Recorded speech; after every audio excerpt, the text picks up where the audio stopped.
आज का हमारा टॉपिक है ब्रह्मांड। तो आइए जान लेते हैं कि ब्रह्मांड किसे कहते हैं। ब्रह्मांड असीम विशाल अंतरिक्ष जिसमें करोड़ों आकाश गंगाएं हैं। यानी कि जो हमारा ब्रह्मांड होता है उसकी कोई सीमा नहीं होती है। ये इतना विशाल अंतरिक्ष है जिसमें करोड़ों आकाश गंगाएं हैं। मैंने पिछले ही वीडियो में आपको बता दिया कि अंतरिक्ष किसे कहते हैं और आकाश गंगा किसे कहते हैं।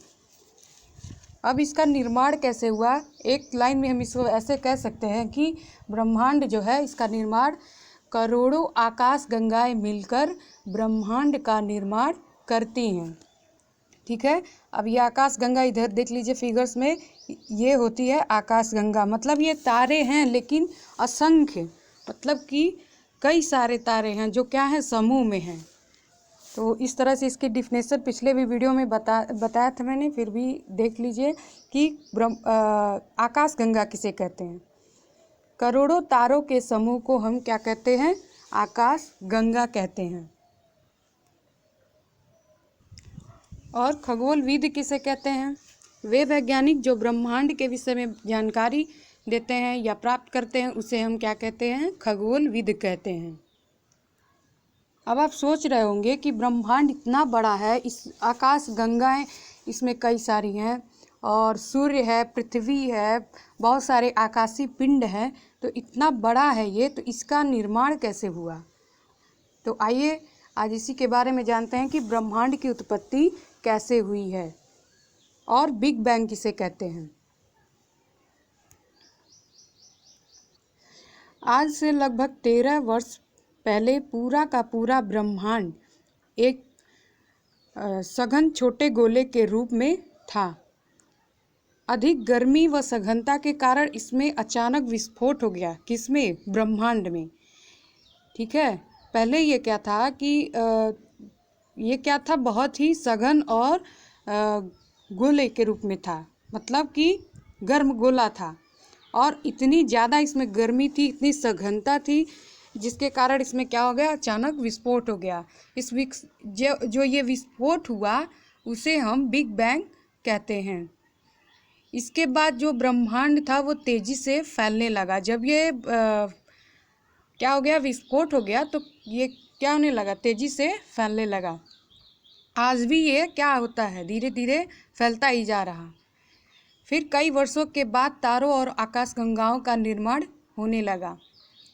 आकाशगंगा का निर्माण जो है आपका वास्तव में हीलियम और हाइड्रोजन गैस तथा धूल कण से बने विशाल बादलों के इकट्ठा होने से हुआ है। किससे किससे आकाशगंगा का निर्माण हुआ है, हाइड्रोजन, हीलियम तथा धूल कण तथा विशाल बादल के इकट्ठा होने से हुआ है।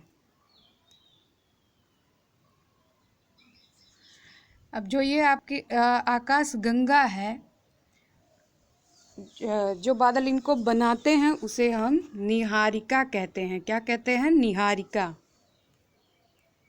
फिर से रिपीट कर लेते हैं कि जो हमारा ब्रह्मांड था आज से 13 वर्ष पहले, यह पूरा का पूरा ब्रह्मांड जो था एक गर्म और सघन छोटे गोले के रूप में था। अधिक गर्मी और सघनता के कारण इसमें इतना क्या हो गया, अचानक से विस्फोट हो गया और इस विस्फोट को हम क्या कहने लगे, बिग बैंग कहते हैं। ठीक है, और विस्फोट के बाद क्या हुआ, ये ब्रह्मांड जो है हमारा तेज़ी से फैलने लगा। ये फैलाव आज भी जारी है। फिर उसके बाद क्या हुआ, जब ये आपका विस्फोट हो चुका, उसके बाद से तारों का निर्माण, आकाशगंगाओं का निर्माण होने लगा। ठीक, और आकाशगंगा किस किस से मिलके बनी है, हाइड्रोजन, हीलियम गैस और धूल कणों से और बादलों के, विशाल बादलों के इकट्ठा होने से। ठीक है, और जो ये बादल आकाशगंगा को बनाए, विशाल बादल, उसे हम निहारिका कहते हैं।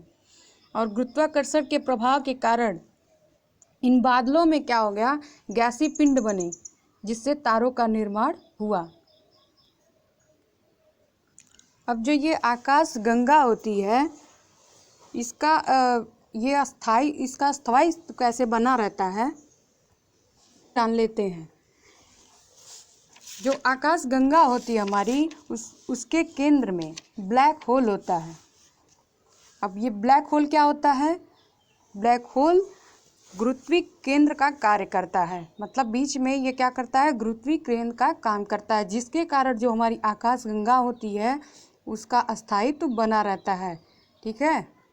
और जो हमारा सूर्य है वो आकाशगंगा में मतलब बहुत सारे, मतलब 100 अरब तक के तारे उसमें हैं। उन्हीं तारों में से एक तारा हमारा सूर्य है। लेकिन ये क्या है कि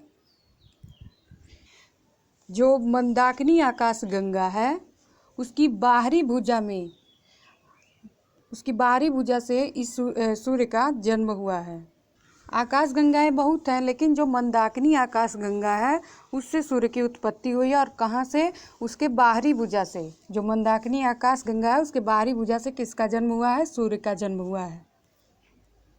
सूर्य जो है वह आकाशगंगा की परिक्रमा करता रहता है। और वर्तमान में यह जो आकाशगंगा है इसके बीच में सूर्य स्थित है, कि जो मंदाकिनी आकाशगंगा है उसकी बीच की भुजा में सूर्य क्या है? स्थित है। इस फिगर्स में हम देख लेते हैं कि किस तरह से ये चीज़ें हैं। ये जो है आपका ब्रह्मांड है। ठीक। अब इसमें कई सारी आकाशगंगाएं हैं, जिनमें से ये मंदाकिनी है। ये आकाशगंगा मंदाकिनी है। इसके सेंटर में सूर्य है, यानी कि इसके बीच की भुजा, ये तो किनारे की भुजाएं हैं किसकी? मंदाकिनी की। लेकिन ये जो बीच की भुजा है उसमें ये सूर्य हमारा स्थित है। इससे एक क्वेश्चन हमारा इस तरह से भी बन सकता है कि सूर्य का जन्म किस आकाशगंगा से हुआ है? तो सूर्य का जन्म मंदाकिनी आकाशगंगा की बाहरी भुजा से हुआ है। और ये क्वेश्चन और है कि सूर्य आकाशगंगा की, मतलब आकाशगंगा में कहाँ स्थित है? तो सूर्य आकाशगंगा के बीच की भुजा में स्थित है। अब क्या हुआ कि सूर्य की उत्पत्ति जब हो गई तो उसके बाद कई सारे आकाशीय पिंड बनने शुरू हो गए, कई गैसीय बादल बनने शुरू हो गए, जिसके परिणाम स्वरूप क्या हुआ कि ग्रह, उपग्रह, क्षुद्र ग्रह, पुच्छल तारे आदि का निर्माण होने लगा। इस तरह से हमारा धीरे धीरे क्या हो गया? सौरमंडल का निर्माण हो गया। आइए जान लेते हैं कि कृष्ण विवर किसे कहते हैं, यानी कि ब्लैक होल। जो हमने आपको अभी पीछे बताया है कि जो आकाशगंगा होती है उसके केंद्र में ब्लैक होल होता है, जो गुरुत्वीय केंद्र का काम करता है। तो ये जो हमारा ब्लैक होल है वो है क्या? थोड़े से इसको और भी जान लेते हैं थोड़ा सा। अब जो ब्लैक होल होता है उसे कृष्ण विवर भी कहते हैं। क्या कहते हैं? कृष्ण विवर। ब्लैक होल एक ऐसा आकाशीय पिंड है जिसका बहुत अधिक भार होता है, यानी कि इसे हम कह सकते हैं कि जो ब्लैक होता है, ब्लैक विवर होता है। ठीक है, यानी कि कृष्ण विवर या ब्लैक होल, ठीक है, दोनों में से आप कुछ भी कह सकते हैं। इसका घनत्व बहुत अधिक होता है, जिसके कारण ब्लैक होल का गुरुत्वाकर्षण बल, इसके घनत्व इतना ज़्यादा होता है कि इसमें गुरुत्वाकर्षण बल बहुत ज़्यादा होता है, इतना शक्तिशाली होता है कि कुछ भी इसके खिंचाव से बच नहीं सकता। किसके खिंचाव से? ब्लैक होल से। इसमें इतनी पावर होती है कि इसके ऊपर जो प्रकाश पड़ता है उसको भी अवशोषित कर लेता है। इसमें जाने वाला प्रकाश भी इससे बाहर नहीं आ पाता है, इसलिए यह दिखाई भी नहीं देता। इसके स्थान पर केवल काला रंग ही दिखाई देता है, इसीलिए मतलब इसको क्या कहते हैं? कृष्ण विवर या ब्लैक होल कहते हैं। आप कुछ समझ गए होंगे कि ब्लैक होल किसे कहते हैं, कि ये इतना ज़्यादा इसका घनत्व होता है जिसके कारण इसमें गुरुत्वाकर्षण शक्ति बहुत ज़्यादा होती है और किसी भी चीज़ को ये अपने ओर क्या कर लेता है? खींच लेता है। ठीक। और क्या होता है, अगर इस पर कोई प्रकाश भी पड़ता है तो वो क्या कर लेता है? अपने ओर अवशोषित कर लेता है और इसका रंग क्या होता है? काला होता है। यह अपने स्थान पर केवल काले रंग का ही दिखाई देता है। इसलिए हम क्या कहते हैं, कृष्ण विवर या ब्लैक होल। इस तरह से ये हमारा छोटा सा टॉपिक था। अब आ जाएंगे हम कुछ क्वेश्चंस पे। आइए ब्रह्मांड से देख लेते हैं छोटे छोटे क्वेश्चंस कैसे बन सकते हैं। पहला देख लेते हैं, पृथ्वी को घेरने वाला आकाश है ब्रह्मांड। ठीक है, ब्रह्मांड से संबंधित अध्ययन क्या कहलाता है, ब्रह्मांड विज्ञान या कॉस्मोलॉजी। ब्रह्मांड में लगातार प्रसार की घटना क्या कहलाती है, बिग बैंग। पीछे मैंने आपको बताया था कि ये जो हमारा ब्रह्मांड है लगातार क्या हो रहा है, इसका प्रसार होता जा रहा है, इसी घटना को हम कहते हैं बिग बैंग। ठीक है, अब ब्रह्मांड का सबसे बड़ा तारा कौन सा होता है, तो स्पाइनल ओरेगी। क्या होता है, स्पाइनल ओरेगी। बिग बैंग सिद्धांत का प्रतिपादन किया किसने किया, जॉर्ज लैमिन्टर ने। ठीक है, किसने किया, जॉर्ज लैमिन्टर। ब्लैक होल का सिद्धांत दिया चंद्रशेखर ने, एस चंद्रशेखर। वह सीमा जिसके बाहर तारे आंतरिक मृत्यु से ग्रसित होते हैं कहलाता है चंद्रशेखर सीमा। क्या कहलाता है, चंद्रशेखर सीमा। वह सीमा जिसके बाहर तारे आंतरिक मृत्यु से ग्रसित होते हैं कहलाता है चंद्रशेखर सीमा। यूरेनस ग्रह के खोजकर्ता विलियम हर्शेल।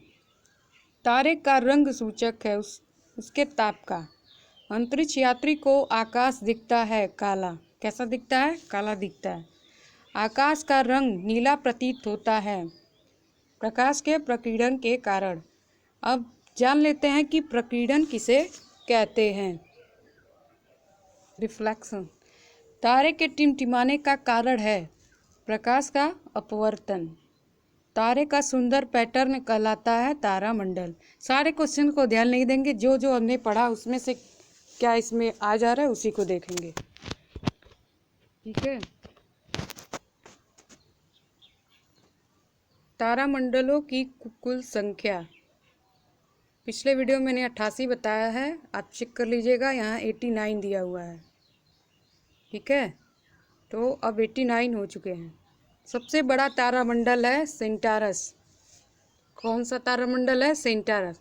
सबसे छोटा तारामंडल क्रक्स। आप इस क्वेश्चन को देख लेंगे, तारामंडलों की कुल संख्या। ठीक है, नए नए सर्च होते रहते हैं तो चीज़ें बदलती रहती हैं, या फिर अगले वीडियो में हम इसे बता देंगे।